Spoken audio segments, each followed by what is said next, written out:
you which school will accept it, which won't. However, those 4 schools I just mentioned, Royal College of Surgeons in Ireland, St. George's University in Granada, UCLan in England, and University of Debrecen, that is all kind of, it's all pre-organized for you. We will guide you through the entire process, support you through the process, and you can rest assured those 4 will accept our foundation. The huge advantage with UCLan and our foundation is that you're guaranteed the interview stage if you do well in your first term with us. If your grade predictions are AAA, you're guaranteed the interview. There's never a guarantee beyond the interview. That is the nature of the interview, that you can basically not pass it. However, you're at least guaranteed the interview stage. And beyond that, now I lost my thread, but I'm sure I'm going to have it again any moment. Yes, you're guaranteed the interview stage. And if you don't get into medical school, if we can't place you in any of our partner medical schools, we do always, so far, in every single case, we got our students into very good medicine-related programs. I mentioned biomedical science a few times. Pharmacy is another example. So even if we don't get you into medical school for whatever reason, we will get you into very good universities for medicine-related subjects. The entry requirements for our... before I talk about the entry requirements, let me briefly talk about medical school fees, just so you have an idea. They differ greatly. I said before, UK medical schools is usually 40 to 50,000, and you see UCLan on the slide. So it's roughly 50,000 as well for UCLan. You see St. George's University in Granada in the Caribbean, it's 80,000, so it's more like US university prices. RCSI Ireland, 50,000 as well. University of Debrecen in Hungary, our new partner, much more friendly to the budget, to the wallet. But it's a 6-year program. So all the other ones are 5-year programs. The Hungarian program is a 6-year program. I just saw one question, and I will go into all the other questions later on, but just one thing about residing in the UK. Yes, okay. I'll get to that in a moment. One thing I wanted to mention is if you have UK citizenship, go for GCSE and A-levels. Do not go for the foundation. The foundation is strictly for non-UK students. We accept UK students, but our medical school partners don't accept UK students. So they only accept international fee payers from our foundation. If you do GCSE and A-levels, not a problem. If you do any other foundation, if you want to use the foundation to get into any program that's not medicine, not a problem. We accept UK nationals. Just medicine. Medicine is always a bit different. There are always extra rules or whatever. So if you have UK citizenship, the foundation is probably not an option for you for medicine.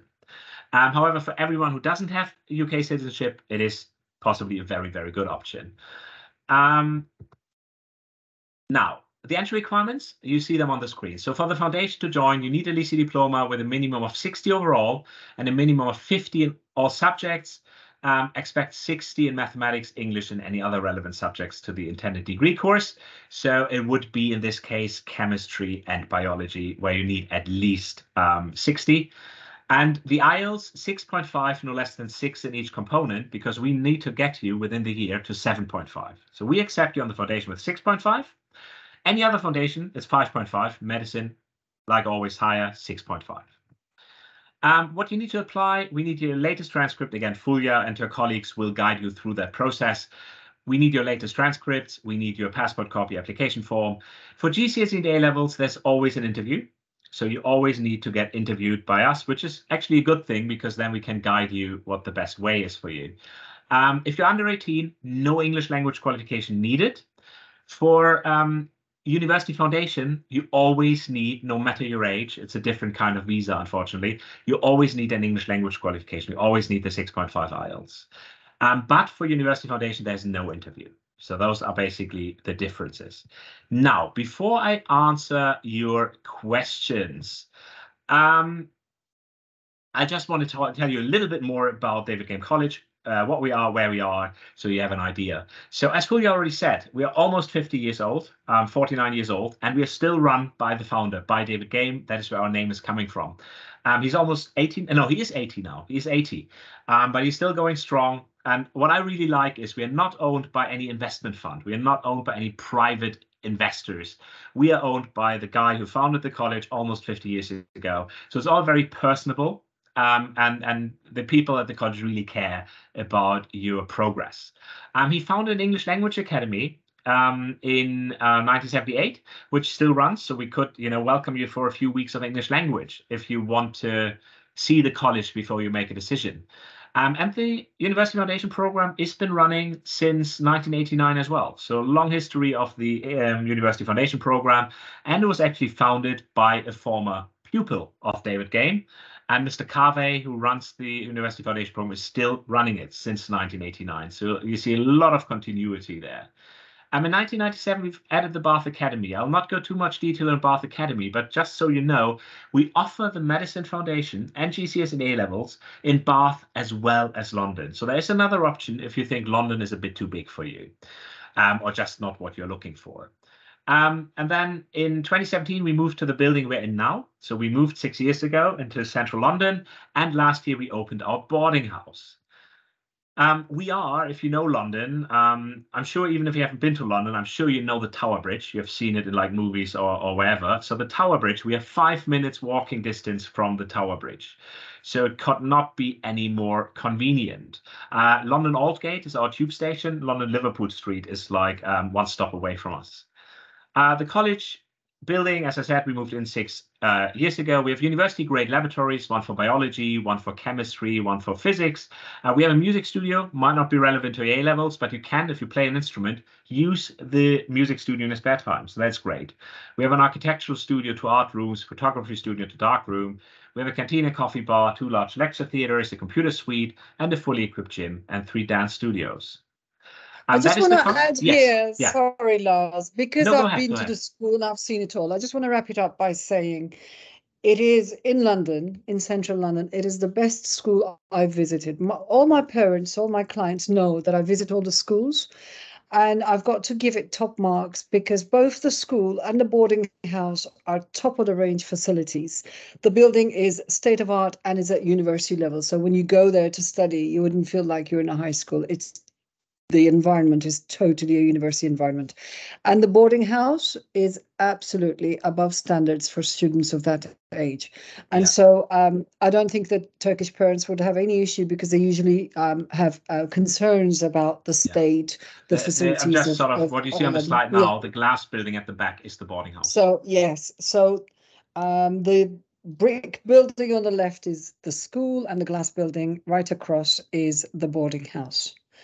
So, Lars, shall we move quickly to the questions? Have we got much from here? Yeah, sure. I'm just, I just want to say one that's the last slide. Don't worry, I don't have much more. So we have 116 room for boarding for the under 18-year-olds. It's single-sex floors, so it's either only girls or only boys on the floor. And we do have accommodation for over 18-year-olds available as well, either 10 minutes from the college or 30-45 minutes on the tube away, but then they're more affordable. So we have a wide variety of options for accommodation. And I'm more than happy to help out if you have any questions, but as said, you can rely on Fulya throughout the entire process. Now I'm happy to stop sharing and go into the questions. Yes. Just bear with me one moment. So. Great. Right, shall we start from the first? Now, I just want to remind everybody you are welcome to put your question in the chat box and I will voice them for you. And both Lars and I will answer you. So the first question is, if my A-level exams are A to A star and my UCAT and BMAT exams didn't go as planned this year, by the way, I must say here, BMAT is being phased out. It'll be UCAT. That is your main entrance exam. So don't worry much about the BMAT. Requiring me to retake. Do Russell Group universities accept me taking a gap year and retake those exams, especially Cambridge and Oxford? I have my own answer. I want to listen to yours first. Yes, I'm not an expert on Cambridge and Oxford, I have to admit, in total honesty. I know that quite a few do accept retakes. They usually have very strict rules regarding how long ago you were allowed to have taken a test and all that, and how often you're allowed to retake it. So they will have very, very specific rules around those retake options. So I will not say anything wrong regarding Oxford and Cambridge, but I will tell you that you will find on the website very specific information. When I looked up earlier today, again, I looked at Hull York for more like specific last minute information, and they have very, very specific rules around how long ago you are allowed to have taken an exam, how often you're allowed to retake it for them to consider you. Okay, let me answer this in a more detailed way, as I do Oxford and Cambridge applications every year, and medicine is always on top of the list for many students, but when they look at the strict regulations and guidance around entry requirements, most of them approach this in a more realistic manner. Neither Oxford nor Cambridge like the fact that you take your exams in a different year, early sitting or late sitting, because it gives you an unfair advantage. They want the cohort to be in the same academic year and apply in the same academic year, take all their exams, including any language ones, IELTS or TOEFL, to be taken on the same academic year. It applies to their interviews too. All the interviews are planned around the same 2 weeks in early December, so you can't get an offer and defer, for example, and say, like, okay, I'll take a gap year, or I've done my A-levels, but my BMATs or UCAT wasn't so great. I'll try again next year and try again. They don't like it. It's not a written rule, but my UCAS training tells me that it is not welcome. So don't expect that you will have a special consideration or exception on this, unless, because these exams aren't run all the time, there are set dates, you couldn't take it for a very personal reasons. And you've written to Oxford to say, I'm not going to be able to take it, or I wasn't able to take it, then Oxford or Cambridge will recommend to you what to do. No, they do not like gap year. Especially what you can do is finish all your qualifications, take a gap year and then apply. Yes, they don't mind that. But to complete your qualifications over a number of years is not welcome. So, second question. If the student studies 11th and 12th grade in the UK, will he be considered as a UK resident and not an international in terms of fees? Do you want me to answer that? Do you want to answer that? No, okay. No, unfortunately not. Years in education do not count towards, any right to become a citizen or right to get a residence permit or any of that. So it's always years beyond years that are not spent in education. So unfortunately, they will remain international students, even if they do their GCSE or their A-levels in the UK. There are a couple of points of information I must give here. Now, first of all, if the student is in the UK on their own and studying on a student visa and started this journey under 18, provided that they spend 10 years in total overall on a number of different visas, but all valid and acceptable visas. So it could be graduate visa, student visa, work visa, sponsorship, tier 2, etc. A total of 10 years will lead that person to apply for the long route settlement and get residency, and then lead to British passport. If that's something that the student considers, then it's a 10-year journey. But if the student is solely in the UK just for studying, and 2 years in the UK prior to university does not qualify for home fee status, the people that this student depends on for income must be earning and settled or have work permit in the UK for the student to be able to qualify for home fees, but that is after a minimum of 3 years. And this is both the person that they're depending on and themselves have to be in the UK for a minimum of 3 years. So that's that other piece of information. So one more question. We've been residing in the UK for 6 years. My daughter's going to a French school in London. She's year 13. She has her IGCSEs. We've been told she doesn't need to take the IELTS since she has IGCSE. Yes, for medicine especially, if the IGCSE grade is a B or a 7 to 9, she does not need IELTS. But if it is below 6, she does need to either retake the GCSE or support her language skill with IELTS. But I must say, And then this mother went on to say she's got a 9 from GCSE literature, but 6 from GCSE language. The language component is a bit low for medicine. So I would strongly recommend that she revisits her GCSE qualification. What do you think, Lars? I think I just had a look again.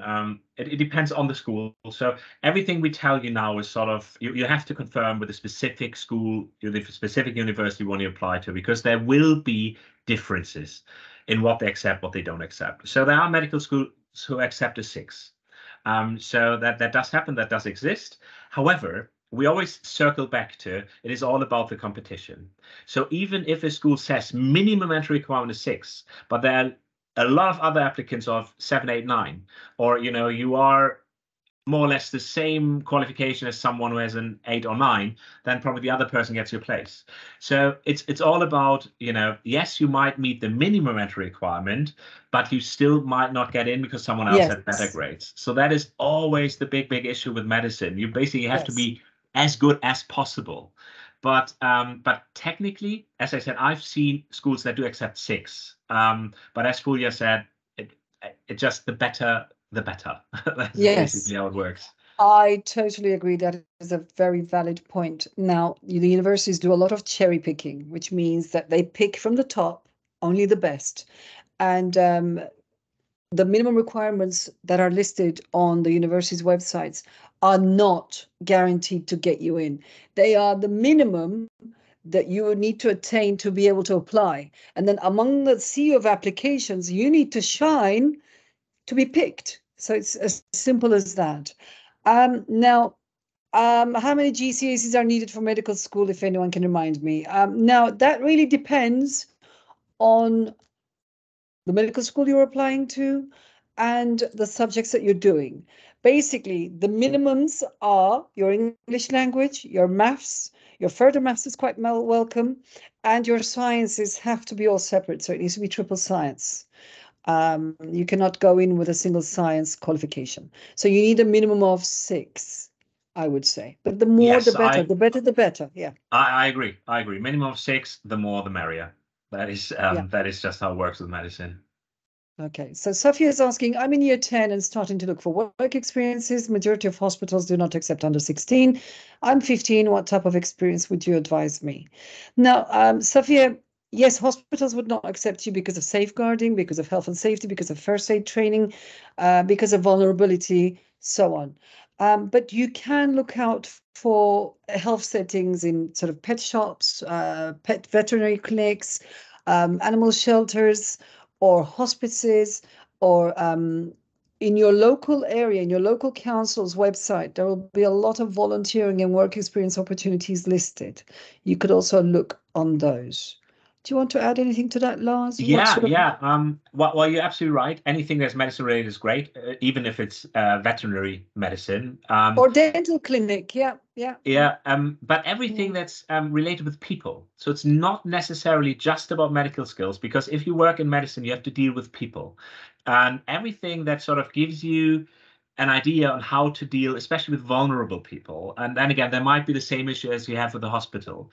But anything you can volunteer, if you spend time with elderly people, just read books to them, or God knows what. So all about this dealing with people, especially vulnerable people, that is great. And it can be something social. So as I said, if it's just book reading or spending time with people in vulnerable situations, just things like that. It's all about your people skills.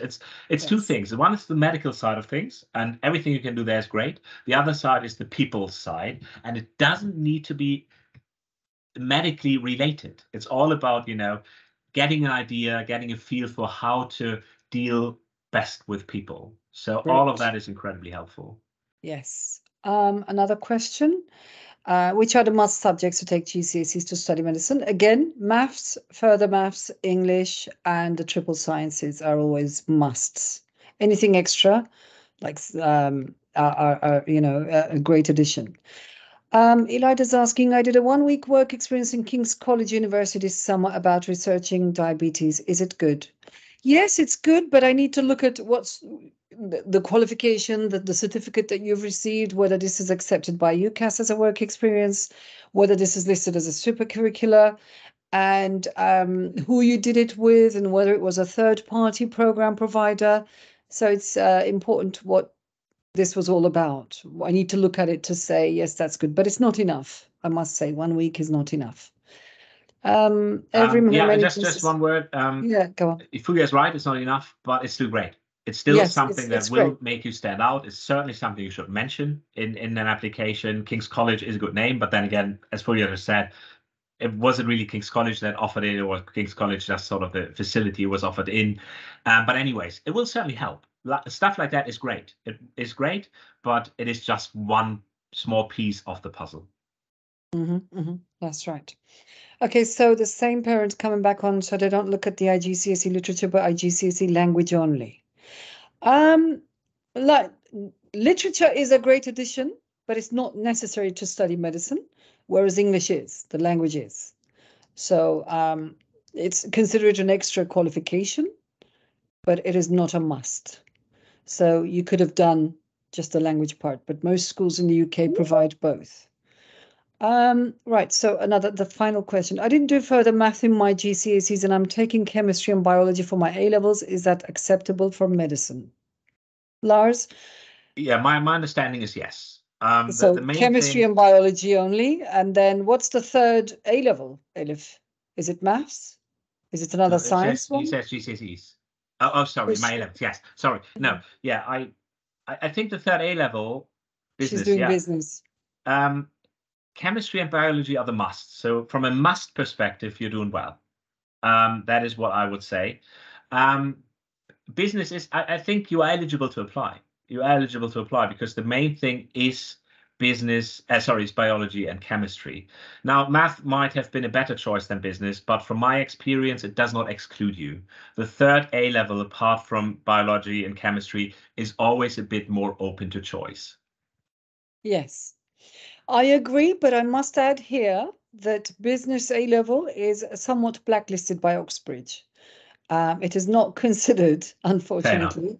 Well, there are many. Considered, it is not considered a quality content for medicine students or science-related students.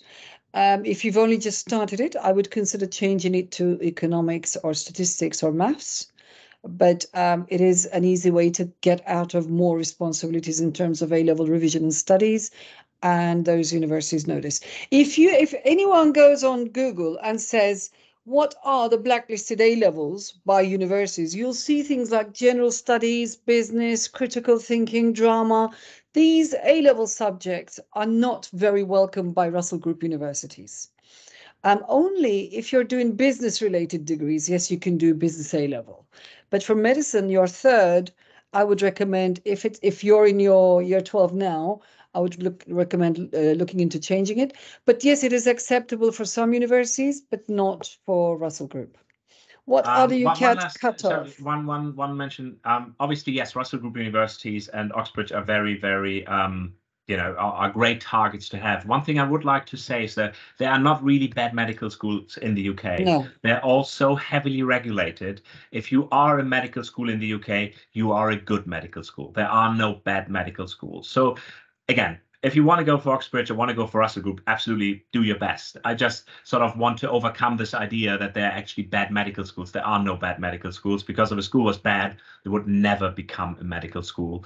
And there's so much desperation, if I'm honest, for medical doctors in the UK, that you will have a very, very good career choice, no matter which university you graduate from. They will be desperate to hire you as a medical doctor. Yes, great stuff. Well, I think I will end it here. There is a final question, but I'm not going to answer that one because the answer to that depends on statistics, depends on the individual, and depends on what the university produces year on year on their cohort. Exactly. So that comes in on a personal counseling level.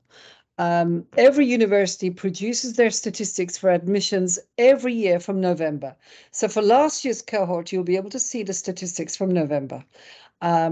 And also, if you don't find any reliable resources on the internet, you can always contact us for consultation.